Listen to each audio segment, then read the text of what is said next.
Kumbai, meu nome é Zoraida Molina Arandel. Efésios 5, versículo 6 de 20, parte 6. Biba de luz.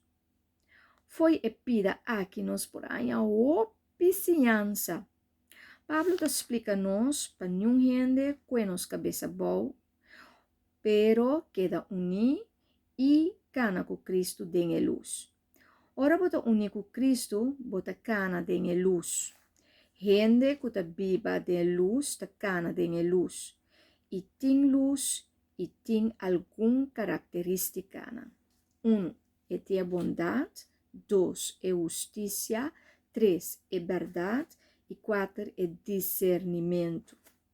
Pensei não por menguar com o que está inútil e accionam sem sentir. Pone luz riba essa aqui e expone e accionam aqui. Anto ora é boçar e botinha segurança que ora bocana dengue luz, costa vai bom cubo. Have fun with the journey.